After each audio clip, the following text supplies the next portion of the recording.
طبق آخرین مطالعاتی که از تاثیر شگفت‌انگیز طناب زدن منتشر شد، به این نتیجه باید رسید که اگر در انجام دادنش شک دارید و اون رو احمقانه میدونید، ویدیوی امروز برای شما ساخته شده که پی ببرید چه باخت بزرگی میدین اگر از وقت گذاشتن براش کوتاهی کنید. امروز من میخوام بهتون بگم اگر روزی 10 دقیقه طناب بزنیم چه اتفاقی میفته. راستی اگر تو طناب زدن تازه کارم هستید، برنامه 4 هفته‌ای رو در ادامه بهتون میگم که خیلی زود پیشرفت کنید.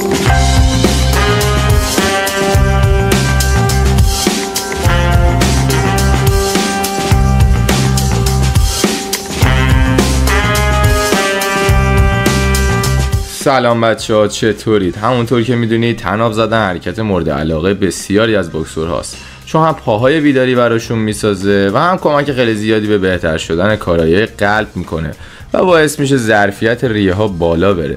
پس اگه ورزشی میکنید که توش نفس کم میارید، قطعا پیشنهاد اول به شما طناب زدن روزانه است.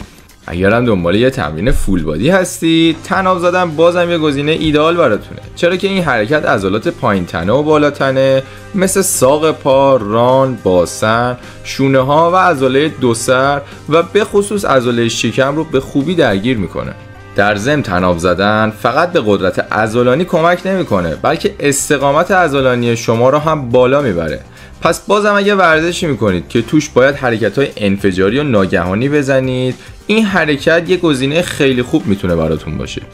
در یکی از تحقیقات انجام شده متوجه شدن که طناب زدن روی قوی شدن استخوان‌ها تاثیر زیادی میذاره، به طوری که مشخص شد خانمایی که 3 بار در هفته به مدت 6 ماه فقط 10 مرتبه طناب میزنن میتونن تراکم مواد معدنی رو در نیمه پایینی افزایش بدن. در یکی از تحقیقات دیگه هم که به مدت 22 هفته روی شناگران المپیک انجام شد، فهمیدن این موضوع بسیار تاثیر داره روی تراکم استخوان‌ها. علاوه بر همه این موارد، طناب زدن باعث ایجاد هماهنگی و تعادل میشه. پس اگر ورزش‌های رزمی رو انجام میدید، باید طناب زدن رو در برنامه ورزشی روزانه خودتون داشته باشید. در یک مطالعه که روی فوتبالیست‌های جوان هم انجام شد، فهمیدن اونایی که در کنار تمرینات اصلی طناب میزنن، هماهنگی خیلی بهتری دارن.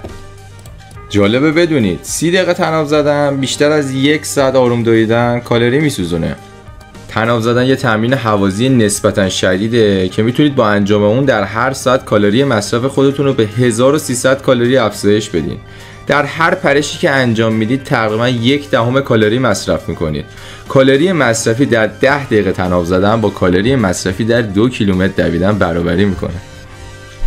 طی آخرین مطالعاتی هم که انجام شد، فهمیدن بهترین زمان طناب زدن صبح‌ها هستش، چون میزان قند خون پایینه و بدن برای سوخت و ساز به سراغ چربی‌های اضافه میره. اما سعی کنید با معده خالی یا ناشتا طناب نزنید، چون ممکنه قدرت خودتون رو توی حین طناب زدن از دست بدید.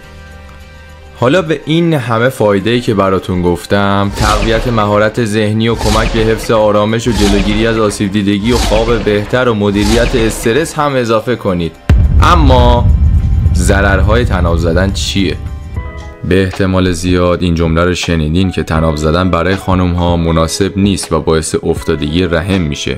ولی راستشو بخواید، طناب زدن با افتادگی رحم یه افسانه قدیمیه. شما با طناب زدن یا هر ورزش دیگه‌ای دچار افتادگی رحم نمیشید.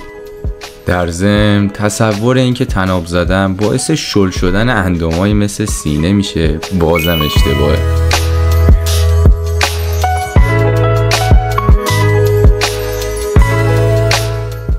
اگر این ویدیو کمی هم واسات مفید بوده، لایک کن، سابسکرایب کن تا ویدیوی بعدی رو از دست ندی.